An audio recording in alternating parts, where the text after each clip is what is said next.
আসসালামু আলাইকুম। কেমন আছেন সবাই? আশা করি সবাই অনেক ভালো আছেন। আমিও আলহামদুলিল্লাহ অনেক ভালো আছি। তো আজকে আপনাদের সাথে একটা সিক্রেট ঘরোয়া মশলা দিয়ে আপনার বিরিয়ানি রান্নার রেসিপি শেয়ার করব। আর এভাবে যদি বিরিয়ানি রান্না করেন আপনি আঙ্গুল চাটতে থাকবেন, আমি কথা দিচ্ছি।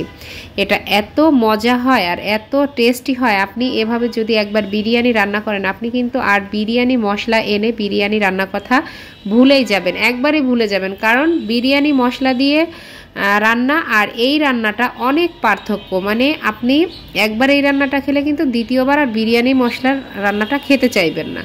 তো এই যে আমার সিক্রেট মশলাটা, এটা আমি আগে রেডি করে নিব। তো এখানে আমি 2টা কালো বড় এলাচ নিয়েছি, একটা নিয়েছি স্টার লং, স্টার অ্যানিস যেটাকে বলে, তারপর কিছু দারুচিনি নিয়েছি একটা জয়ফল, তো এখান থেকে অর্ধেকটা নিয়ে নিব। আর জয়িত্রী নিয়েছি কিছুটা, তো এখানে 1 চা চামচের মতো হবে, 1 চা চামচের অর্ধেক হবে গুঁড়া করলে আর কি। এলাচ নিয়েছি 12-13টি, আর আজওয়ান নিয়েছি। আর এই যে মিষ্টি জিরা, এটা হচ্ছে মিষ্টি জিরা আর এটা হচ্ছে আজওয়ান। এই যে আমি একটু জুম করে দেখিয়ে দিলাম, আপনারা এগুলো যে কোনো সুপার শপে পেয়ে যাবেন। নিয়েছি শাহি জিরা 1 চা চামচ, আর রেগুলার যে জিরাটা আমরা খাই সেটা, আর এটা হচ্ছে চেন্নাই মরিচ, তো এটাও আমি 3 টুকরা নিয়েছি। আর নিয়েছি কিছু লবঙ্গ, 8-10টা লবঙ্গ নিয়েছি।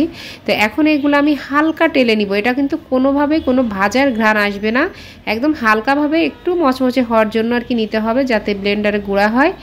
তো আমি হালকা টেলে নিয়ে একটু এটা ভেজে গুঁড়া করে নিয়েছি। তারপর জয়ফলটা কিন্তু আমি গুঁড়া করিনি, এটা আমি গ্রেট করে দিব। জয়ফলটা আমি আস্ত রেখেছি কাঁচায়, এটা গ্রেট করে দিব, জাস্ট গ্রেট করে ওটা মিশিয়ে দিব মশলার সাথে। তো এখানে আমি প্রায় 1 কেজি মতো গরুর মাংস নিয়েছি, আর এখানে নিয়েছি 1.5 কাপ পোলার চাউল। তো মাংসের পরিমাণের, চালের যে পরিমাণ তার 2 গুণ পরিমাণ হচ্ছে মাংস নিতে হবে। তো আমি 1.5 কাপ পরিমাণ নিয়েছি। তো আমি একটা কড়াই বসিয়ে দিলাম, দিয়ে আমি তেল দিয়ে দিয়েছি এখানে 1/4 কাপ তেল দিয়ে। তারপর হচ্ছে এখানে 1 কাপ পেঁয়াজ কুচি দিয়ে একটু ব্রেস্টটা করে নিচ্ছি। তো ব্রেস্টটা তো যখন হয়ে যাবে তখন এখান থেকে কিছুটা আমি তুলে রেখে দিব, কিছুটা বেরেস্তা আমি তুলে রেখে দিচ্ছি। দিয়ে এখন এখানে আমি 3 চা চামচ আদা বাটা অর্থাৎ 1 টেবিল চামচ আদা বাটা, আর 3 চা চামচ রসুন বাটা অর্থাৎ 1 টেবিল চামচ রসুন বাটা, আর দিয়ে দিয়েছি 3 চা চামচ শুকনা মরিচ বাটা। এটা আপনারা ঝাল যে যেমন খান তেমন দিবেন। তো আমি 3 চা চামচ দিয়ে দিয়েছি, একটু ঝাল ঝালে আমি বিরিয়ানিটা খাবো তাই। তো আমি এখন মশলাটা ভালোভাবে কষিয়ে নিব। তো দীর্ঘক্ষণ মশলাটা কষিয়ে নিতে হবে। তো এখানে আমি স্বাদ মতো লবণ দিয়ে দিলাম, দিয়ে এই মশলাটা কিন্তু আমি অনেক সময় ধরে কষিয়েছি। আর কষিয়ে তারপর হচ্ছে একটু পানি দিয়ে দিলাম, দিয়ে আমি আবারও এই মশলাটা বেশ কিছুক্ষণ কষিয়ে নিব। এই মশলাটা কিন্তু আমি মিনিমাম 15 থেকে 20 মিনিট এই মশলাটা কষিয়ে নিয়েছি। আর তারপর দিয়ে দিলাম একটা তেজপাতা মাঝখান থেকে ছিঁড়ে, আর 6-7টা এলাচ, আর হচ্ছে দারুচিনি দিয়েছি 3-4 টুকরা। আর এখন আমি ভালোভাবে আরেকটু কষিয়ে নিয়ে এখন মাংসগুলো দিয়ে দিচ্ছি। মাংসগুলো আমি কেটে ধুয়ে রেখে দিয়েছিলাম। তো মাংসগুলো দিয়ে এখন আমি ভালোভাবে এই মাংসটা কষিয়ে নিব। এই মাংসটাও আমি অনেকক্ষণ ধরে কষিয়ে নিব, আর কষানোর উপরেই কিন্তু এটার টেস্টটা বাড়ে। তো এখানে আমি আমার ঘরে বানানো টক দইটা দিয়ে দিচ্ছি। তো আমার টক দইটা যেহেতু একটু অনেক দিন হয়ে গেছিলো আর অনেক সময় আমি বের করে রেখেছিলাম, তাই পানি হয়ে গেছে। তো আমি টক দইটা দিয়ে দিয়েছি, আর এই টক দইয়ের পানিতেই কিন্তু আমার এই মাংসটা অনেকটা সেদ্ধ, মানে অর্ধেকটা সেদ্ধ হয়ে যাবে। তো এই টক দই দিয়েই আমি মাংসটা ভালোভাবে কষিয়ে নিচ্ছি। তারপরে এখানে আমি কাঠবাদাম নিয়েছি 12-13টি কাঠবাদাম নিয়ে বেটে তারপর এখানে দিয়ে দিলাম বাদাম বাটাটা। আর এখানে যে সিক্রেট মশলাটা আমি তৈরি করেছিলাম, তো সেই মশলাটার অর্ধেকটা পরিমাণ দিয়ে দিলাম, আর বাকি অর্ধেকটা আমি পরবর্তীতে ব্যবহার করব। তো এখন আমি এই মাংসটা ভালোভাবে নেড়ে চেড়ে কষিয়ে নিব বেশ কিছুক্ষণ ধরে। আর এই যে আমার মাংসটা প্রায় কষানো হয়ে গেছে, আর কষানো যত ভালো হবে মাংসের টেস্টটা তত বাড়বে। তো এখানে আমি ফুটন্ত গরম পানি দিয়ে দিয়েছি। আপনাদেরকে আরেকটা টিপস দেই, সেটা হচ্ছে মাংস কখনো ঠান্ডা পানি দিবেন না কষানোর পরে, সবসময় ফুটন্ত গরম পানি দিবেন, তাহলে টেস্টটা একটুও এদিক ওদিক হবে না।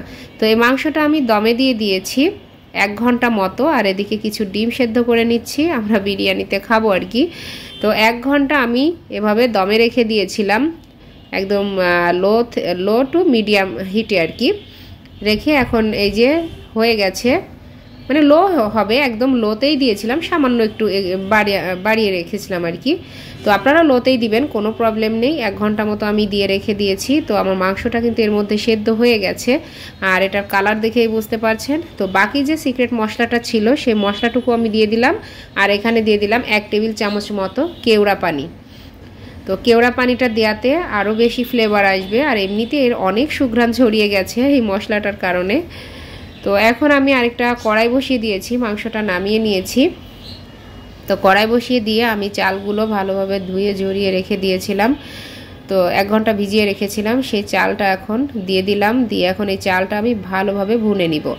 অনেক সময় ধরে এই চালটা ভুনতে হবে, তাহলে পোলাওটা ঝরঝরে হবে। তো এখানে আমি 1/3 কাপ মতো দিয়ে দিয়েছি মটরশুঁটি দিলে আর কি মানে দেখতেও ভালো লাগে, খেতেও ভালো লাগে, থাকলে দিবেন, না থাকলে নাই। তো ভালোভাবে ভুনে নিয়ে তারপর আমি এখানে 3 কাপ পানি অ্যাড করছি। আমি 1.5 কাপ চালের জন্য 3 কাপ পানি নিয়ে নিচ্ছি, ফুটন্ত গরম পানি। তো ফুটন্ত গরম পানি দিয়ে এখন আমি ভালোভাবে নেড়েচেড়ে মিশিয়ে নিব।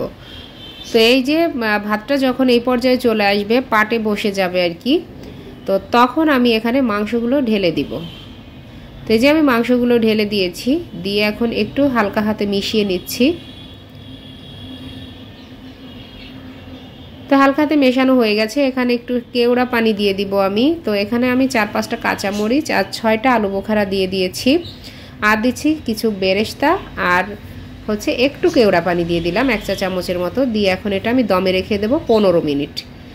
তো 15 মিনিট আমি দমে রেখে দিয়ে ফিরে আসছি 15 মিনিট পর। তো হয়ে গেছে 15 মিনিট। তো এভাবে আপনারা একবার বিরিয়ানি রান্না করে খেয়ে দেখবেন, এতটা সুঘ্রাণ ছড়িয়েছে, বিশ্বাস করেন। আপনারা হয়তো ফোনে আসলে বুঝতে পারছেন না, তবে দেখে নিশ্চয়ই বুঝতে পারছেন এটা কেমন হবে।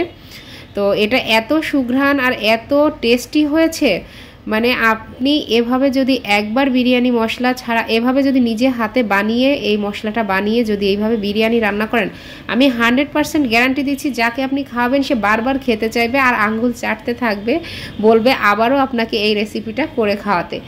তো আমাদের কিন্তু এত কিছু লাগে না। তো যাই হোক, আমি দেখিয়ে দিলাম আমি কিভাবে বিরিয়ানিটা রান্না করি, আর এই বিরিয়ানিটা এত টেস্টি হয়েছে, মানে কি বলবো, আমি বারবার বলতে বাধ্য হচ্ছি। তো আশা করছি ভিডিওটি আপনাদের কাছে ভালো লাগবে, আর অবশ্যই একটা ভালো লাগলে লাইক কমেন্ট শেয়ার করবেন, আর অবশ্যই আমার চ্যানেলটি সাবস্ক্রাইব করবেন, পাশে থাকা বেল বাটনটি ক্লিক করে দিবেন, যাতে আমার পরবর্তী ভিডিওগুলির নোটিফিকেশন সাথে সাথে আপনাদের কাছে পৌঁছে যায়।